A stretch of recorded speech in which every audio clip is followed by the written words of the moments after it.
Hi everyone, thank you for joining us tonight here with Simona, Hi, everybody.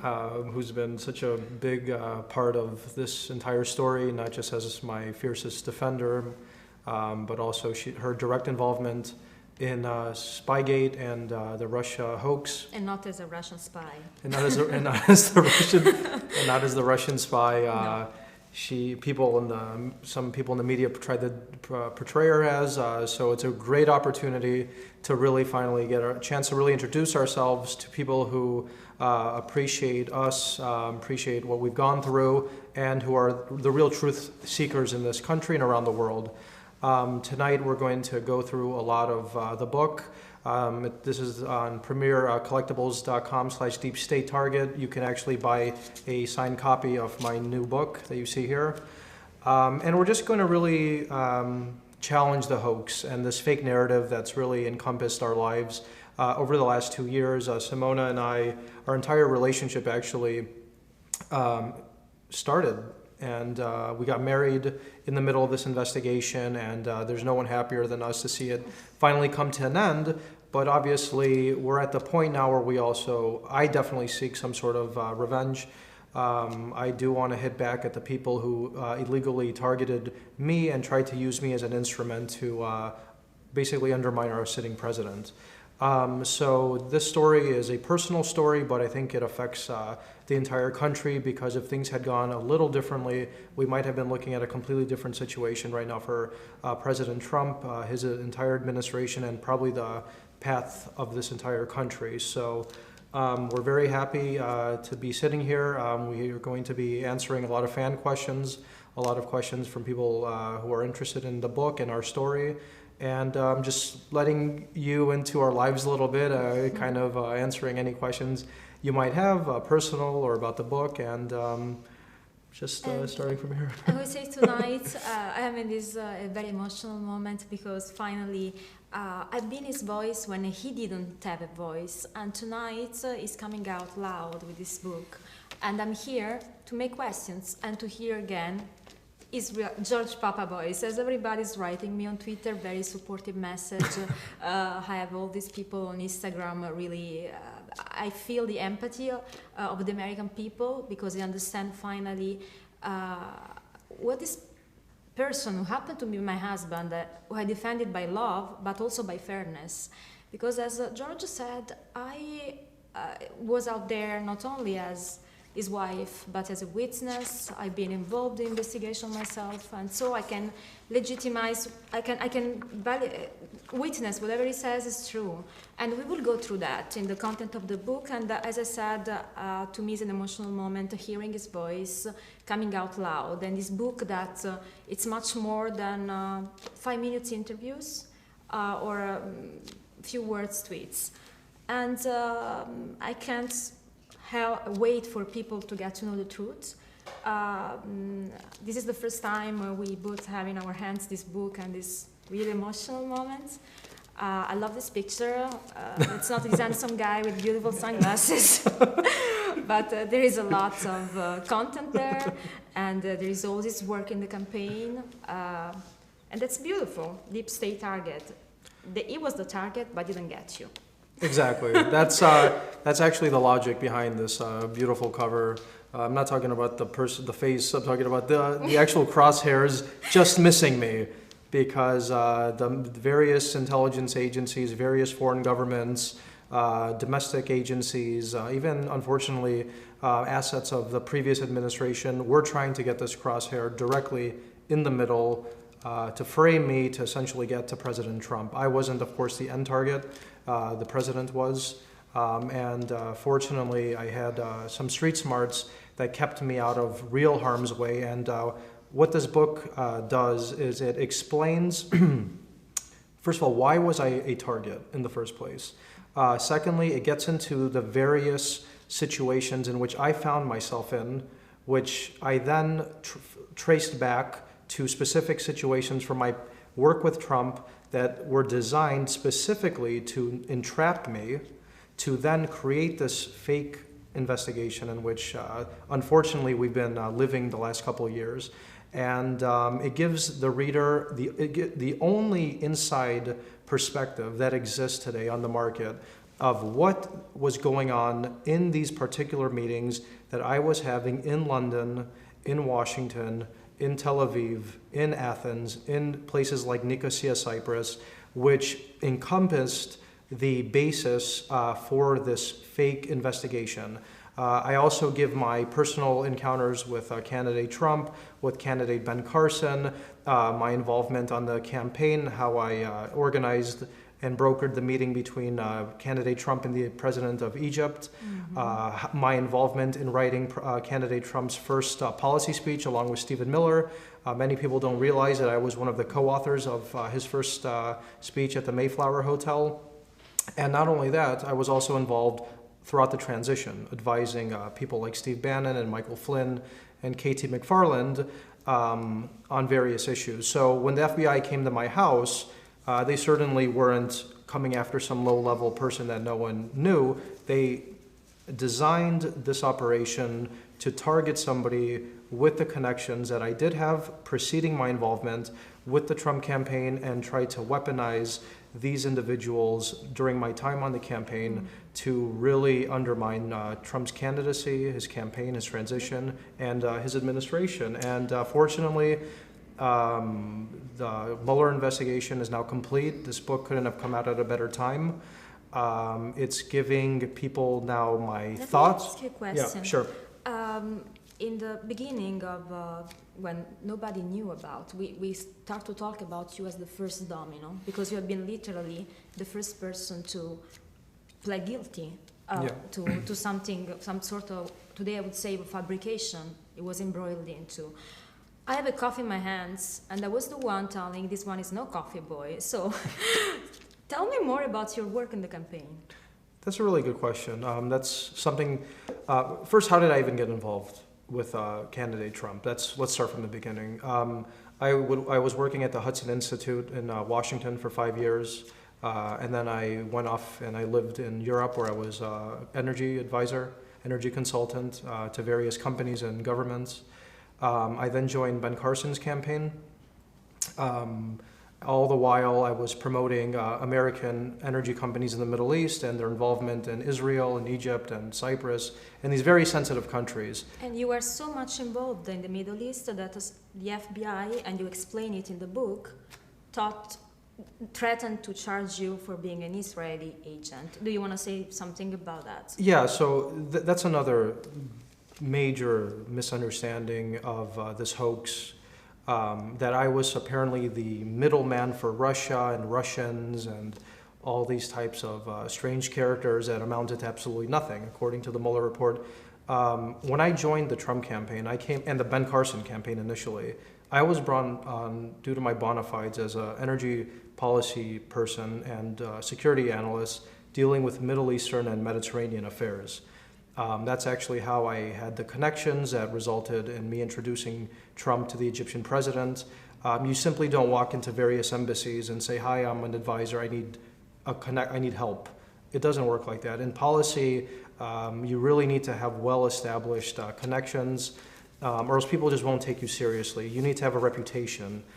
Yes, I was younger, but I had a very well-known reputation within my field. You worked at the Hudson Institute, right? Yeah, I worked at the Hudson Institute. That's what, as I said, that's what launched my career. But effectively, and so this is something my book is going to explain, what happened in my case was they were trying to kill two birds with one stone. I was under surveillance, illegal and illicit surveillance by American and foreign officials because they wanted to really spy on what I was up to and how I had connections in the Middle East. So as I was working on the campaign, they had these assets like Joseph Mifsud, who I'll get into details about, Stefan Halper, Alexander Downer, the fake niece of Vladimir Putin, come into my life and create these fake scenarios, which I detail in my book, to make it look like I was involved with Russian government officials, Russian intermediaries, who were trying to coordinate with me to assist the Trump campaign and hurt Hillary Clinton. That wasn't the case at all. What evidence we now have is that Joseph Mifsud, the professor at the center of this entire investigation, was no Russian asset, as the FBI falsely characterized him as, but was actually a Western intelligence asset who I was introduced to by a top UK prosecutor with direct links to the head of intelligence of the UK and the CIA and Italian intelligence. So let's talk a little bit about Mifsud for everybody that is probably coming in to right now and to follow.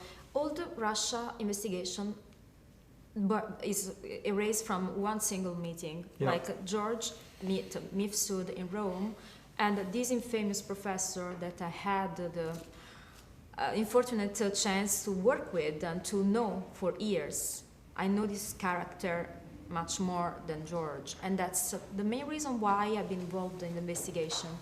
This person talked to George about email on Hillary Clinton. From this information that George volunteered to the FBI, starts all the story about Russia collusion, how George was an intermediary in the campaign for... First signed copy. Right here. As Congratulations. You're talking, I'm here signing Copy for our great supporters who have been there morally and financially and even spiritually throughout these long 2 years. And we thank you from the bottom of our hearts for being there for us. And keep signing, well done, nice people. So we were talking about deep state, how we reveal everything. And so Mifsud is no Russian spy. We have evidences linked to Western intelligence. Now, let's answer some of the questions people are interacting with. So, ask me whatever. Hi, Grace from Texas. I like this question. She said, are you afraid of retaliation for helping expose the evil deep state? Thank you for your bravery. #warrior. That's a good question. Let's see. Simona here.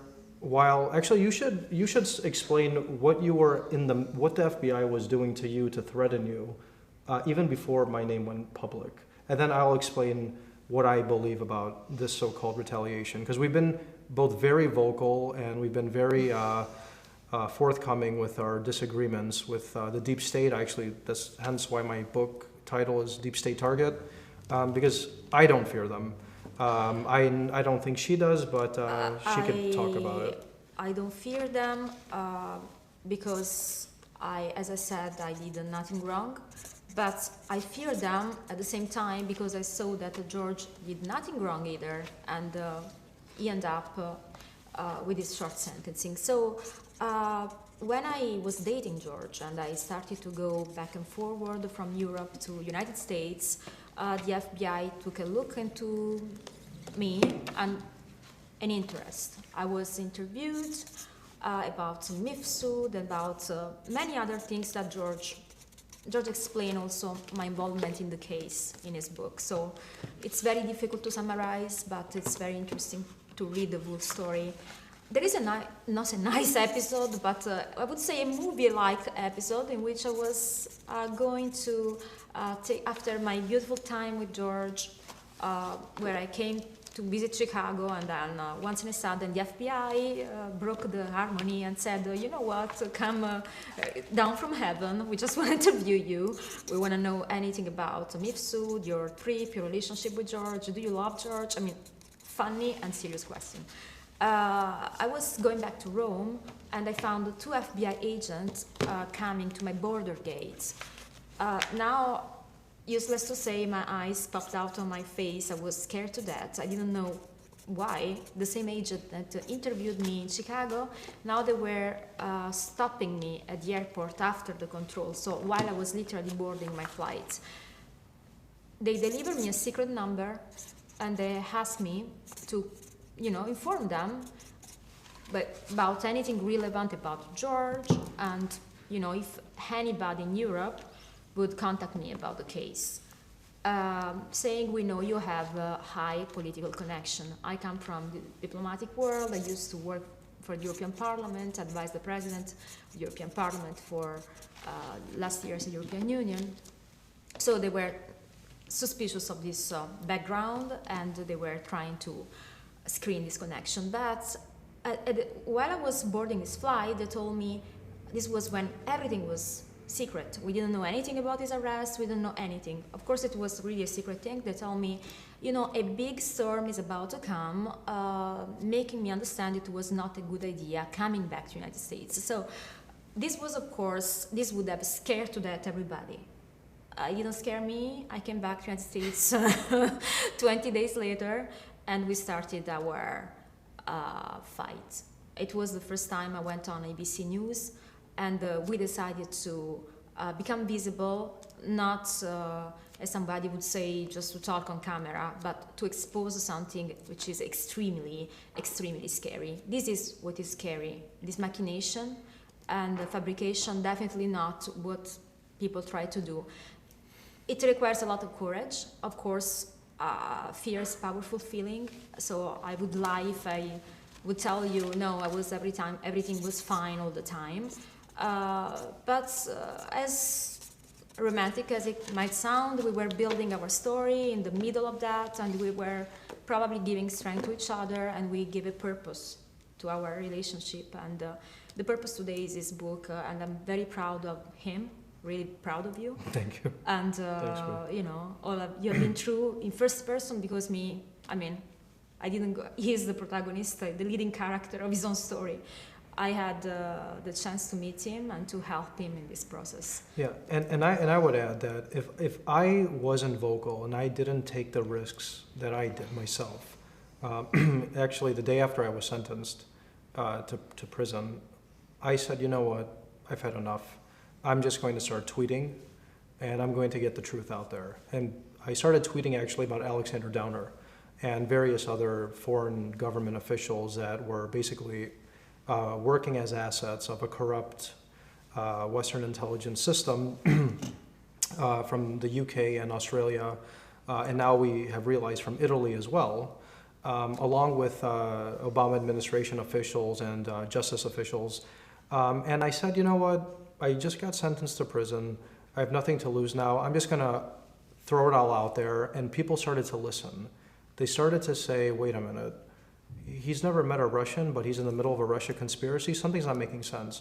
Why, when he called out Alexander Downer, this Australian diplomat who apparently notified the FBI that I was talking about emails, why was he illegally recording a conversation with me that I then notified the FBI myself about? Why were various UK diplomats telling me how much they hated Trump and how much his presidency would be a threat to both England and international peace and security?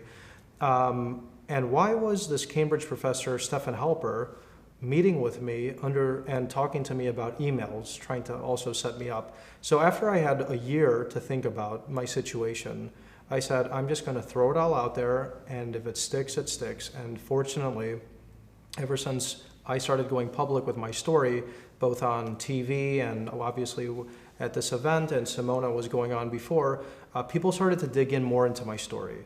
I then was invited to testify in front of Congress. I was actually one of only 4 witnesses that was invited to testify in front of the House Oversight Committee last year, along with Loretta Lynch, Sally Yates, and Jim Comey.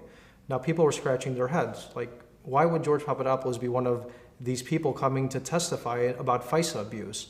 And it was basically supporting my assessment and notion that this entire situation that we now find ourselves in, that I detail explicitly in this book, was pre-planned.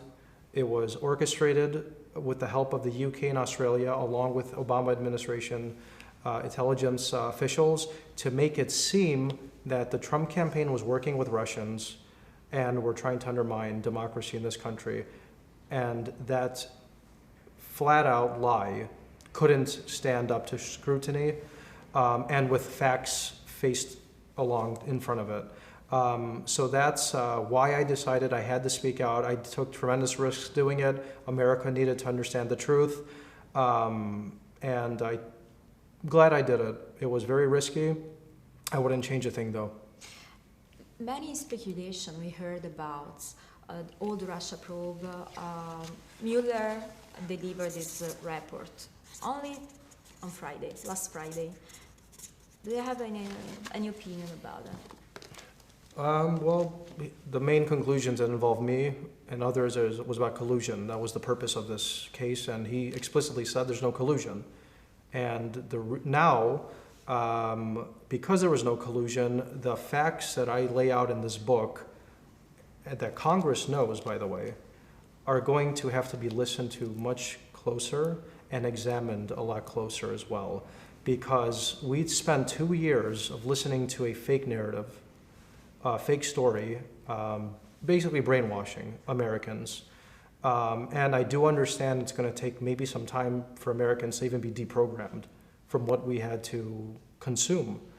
Sometimes I thought I was crazy after reading the media. I was like, wait a minute, maybe I was really sucked into this Russia conspiracy until mostly, I have to say, just independent journalists, independent researchers started looking into a lot of these characters, like Joseph Mifsud, Stefan Halper, Alexander Downer, Charles Towell, some of the characters you'll see in my Sergei Millian. These are some of the characters I describe in my book, and they were coming up with things that the New York Times wasn't covering, the Washington Post wasn't covering, and I have some respect for these newspapers. I think now they're going to be forced to have to look into my claims a lot closer than they previously did, especially now that the Mueller Report is out and it stated unequivocally there's no collusion whatsoever. And I think people are going to also probably want to look into exactly why I was testifying in front of Congress a couple months ago, why she testified recently in front of the Senate, and why the Senate Intelligence Committee has invited me to come testify at the end of next month. Again, now that we know there was no collusion. So there are questions that are being raised now about the setup. The characters that were involved in my story were the catalysts for this real setup operation and the real scandal behind what is known as Spygate today. And I give my personal interactions with this about Spygate, how it started, and they have already many speculation also book that came out. One of them is Spygate, Russian hoax. What's the difference between the book written by an insider and the book written by an analyst? George is the insider who became an analyst and connected the dot. As he mentioned, he has been to the Senate, and I think this book is really interesting for whoever wants to understand what really happened. You can buy the book online on Amazon. And if you want a signed copy, the only place to actually get a signed copy that I'm signing right now, live here with Simona, is at premiercollectibles.com/deepstatetarget. I think we're never going to see another campaign like the 2016 campaign. There was too much damage done, and I'm not just talking about the human cost, which has amounted to people going into bankruptcy, people going to prison, people losing their livelihoods.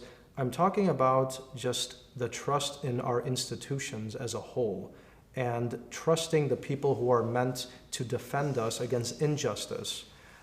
This is really what Spygate, the hoax behind the 2016 election, these are the greater themes of what my book really covers and encompasses, alongside obviously the personal insights that no one else has in this country, about what really went down and what really transpired in the 2016 election that resulted in this 2-year investigation. I do understand many people have tried their best to write books. Some have written great books, but they could not.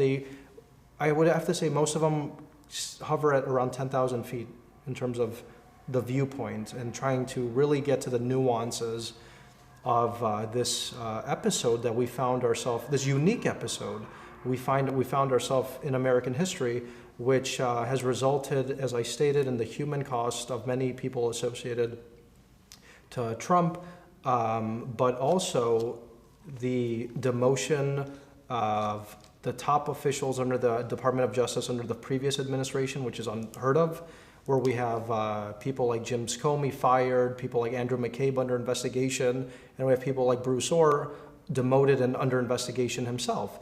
I believe that the president is going to go on the offensive now. There surely is an appetite in this country, and I hope for Congress to open up an investigation into the investigators and to really put them where they belong, and that's maybe not prison, but definitely have their reputations destroyed as they should be. Let's go through some other questions you guys are sending to us. I'm just selecting one that is addressed to a real issue. It is Michael from Arizona. Hi, Michael. Hi, Michael. Like POTUS, you have been victims of horrific scrutiny by the MSM on the social media. How have you two dealt privately with poor public opinion that has been fabricated? I think I clarified that in this past thing I just stated. Maybe there. How do you dealt with all this shame on social media? Actually, quite frankly, I think that the public opinion has turned quite dramatically in terms of favorability now. Yeah. Over the last couple months. So I'm very happy actually to see allies of President Trump in Congress tweeting about me, tweeting about my story, about the importance to declassify certain material. And not only that, just everyday Americans like Michael from Spokane, Washington, or Michael from Montgomery, Texas, who are supporting me on Twitter and private messages and emails, phone calls, just, giving me thumbs up or likes or retweets or just letting me know that they're following my story and that they're hoping that things go well. That's beautiful. It's great. Ask me too how I dealt with this.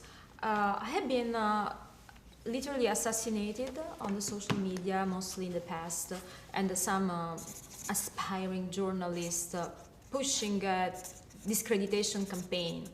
How do I dealt with that? Time. The truth always comes out. In the end, they discredit themselves. So, that's how you have been through very difficult moments. Do you feel like a victim? This is just like summarizing many. I see. I never felt like a victim, actually. If I felt like a victim, I would have probably covered up myself, gone into a rock cave somewhere and just hidden so that no one would ever hear from me again. I was very vocal because not only did I understand what was going on from a very early stage regarding the various setups that were orchestrated these last 3 years, but I actually view this moment as a moment in which I feel vindicated. Luckily, after the Mueller probe has come out, I think President Trump himself is rightly saying that he's vindicated too, and his entire team is vindicated. So I actually hope that my story being revealed acts as a, I guess, a launching pad into, possibly, how do we want to say this? Not getting back exactly into public service right now, but definitely making sure that what happened in 2016, we are able to educate America enough, and hopefully Congress, to really target those that targeted us and make it so that it's never repeated again. So I definitely don't see myself as a victim. She certainly doesn't. No. And we want to go on the offensive, and part of that is this book. I think that's a very situation like that can completely destroy you or can make you raise stronger, and that's how we feel, how I feel, and how he feels. So having a voice is powerful, and it's already a way to give back to your community. So now let's play a game. It's called 22 questions in 2 minutes. Okay. Let's go, George Papa. Where were you born? I was born in Chicago. Who would you want to play you in a movie? I never thought of that, but let's say George Clooney. Oh, George. What was your first job? My first job was actually working at the Hudson Institute after I graduated school. What is your biggest fear? My biggest fear are spiders. Who makes you laugh the most? Kevin Hart. What is the one thing you need to have in your fridge all the time? I have no idea. All the time? I have an idea. Eggs and milk. I would say hot sauce. Oh, and hot sauce. Like my hot sauce. What is your greatest accomplishment? Marrying Simona. Aw, That's definitely that's so my sweet. biggest accomplishment in my life. Love you. Who is the most interesting? It's a tricky question. Who is the most interesting person you met recently? I've met a lot of interesting Better you pick a male name. people recently. I would probably say Sean Hannity. He's He's been really great to us. He's been great to us individually, and he's really been a great supporter for our personal cause and for the truth in general. So I'd probably say Sean Hannity right now. I really love him, and thanks for his support. What is your middle name? My middle name is Dimitri. What is your biggest pet peeve? My biggest pet peeve? I don't even know what it means. Pet peeve is something that annoys you. Okay. Learning English. I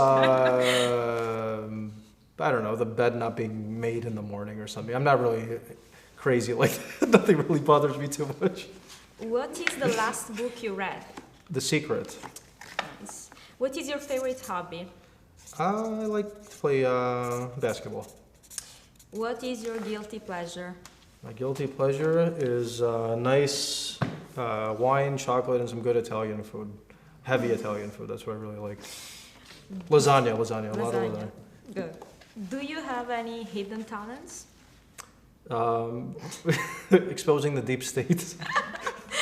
No, it's I can't sing and I can't dance, but I can expose a global conspiracy. That's a talent. What color is your toothbrush? Blue. What is your secret snack? Kind bars. I love kind bars. That's the million-dollar question. How do you take your coffee? Black with no sugar, no cream. What is the last movie you saw in theaters? Star is Born, I love which it. I saw 3 times, and I really liked that movie and was very happy with that. What is the last gift you gave? The last thing was a beautiful Here. purse that you're wearing today. Here. There you go. This is the last gift again. What cause is dear to your heart? Huh? Sorry? What cause is dear to your heart? You know, one good thing that's come out of this, I guess the whole legal situation was that I actually was connected to a homeless shelter that I've been volunteering at in Los Angeles, the Union Rescue Mission. And I really have to say that I think they're doing great work there. Amazing. We've gone together and Amazing. we volunteer there. We feed the homeless. We prepare their food. We don't only take self-field days, we also do productive things.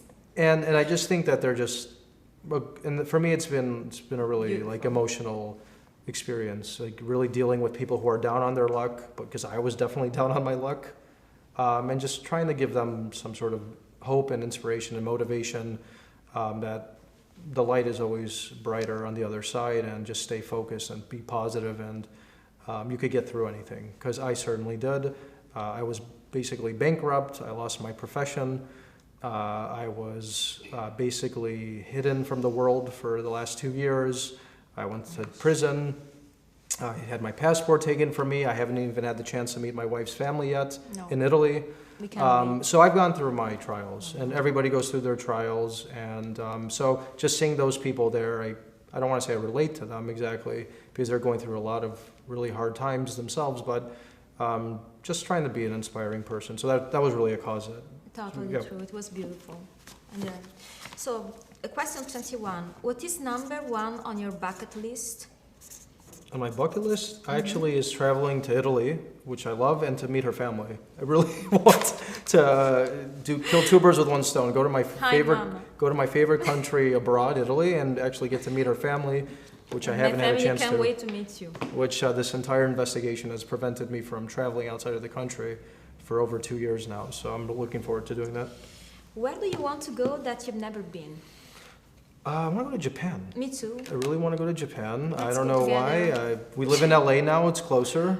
So We dream of Japan. we dream of Japan, and we love sushi. And Outdoor sushi. So let's see if one more question I can. Okay.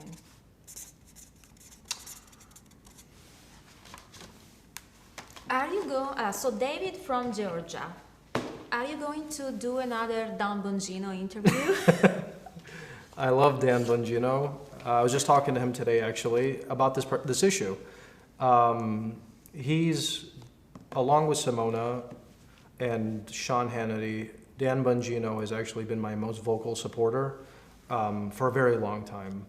I remember that there were moments in which I was in my mother's home in Chicago before I was sentenced, in which I would be listening to Dan Bongino's podcast, where he uses the key phrase, Papa D is the key, because Dan Bongino actually knew something that most Americans didn't know. That this guy Papadopoulos had other people were calling coffee boy and whatever they were trying to distance themselves from me or dismiss me and had my entire character assassinated. He knew something.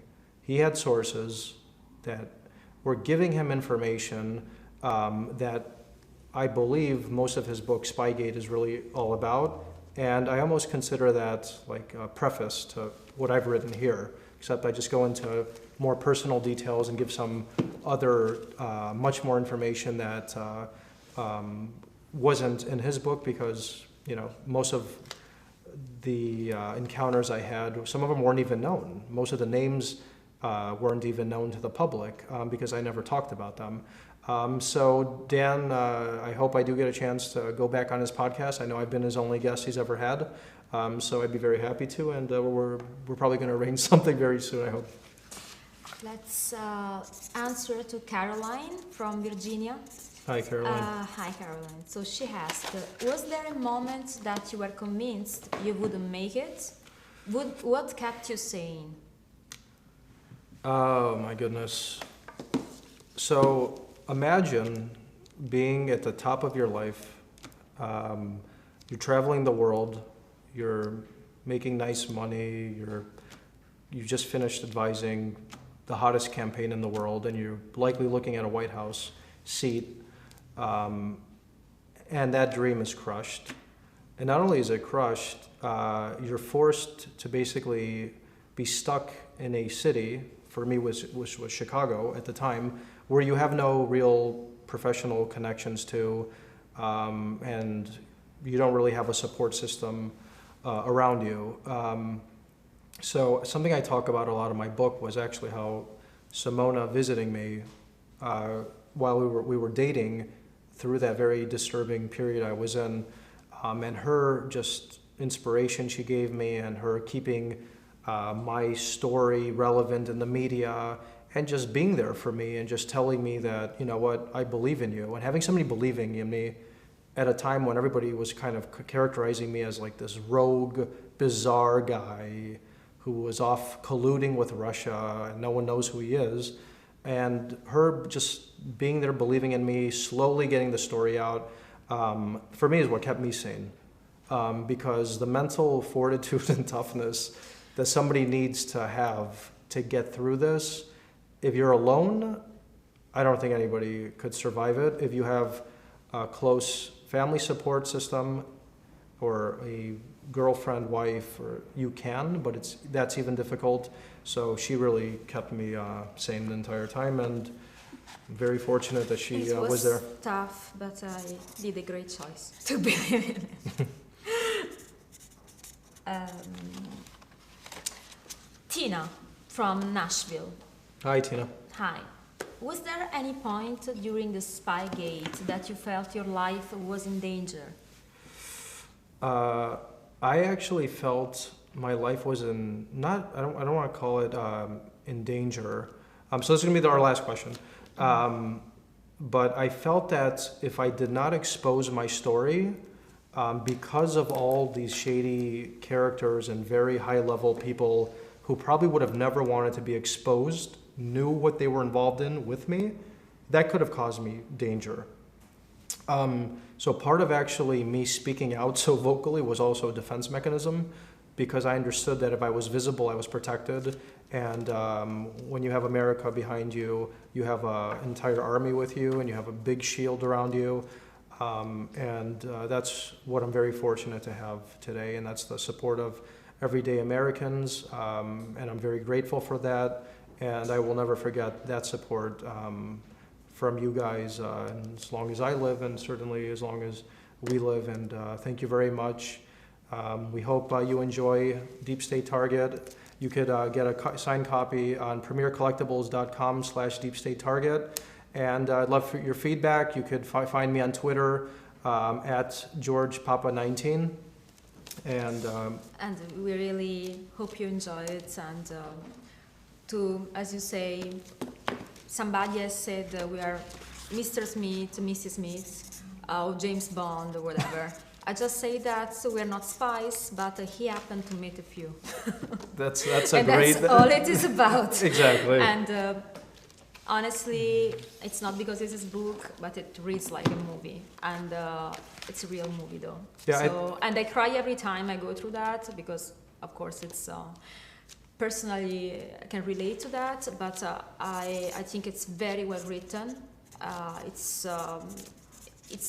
everything you need to know about what is going on behind the scenes, and during the campaign, and during all this saga and this purgatorium up to this unfortunate time in Wisconsin, where George was brave and enough to survive these 12 days. Not much, but still a lot for an innocent. And somebody wrote me on his Twitter, now they create hashtag pardon Papa D. I still hope. You deserve it. Thank you. Thanks a lot, everyone. Thank you.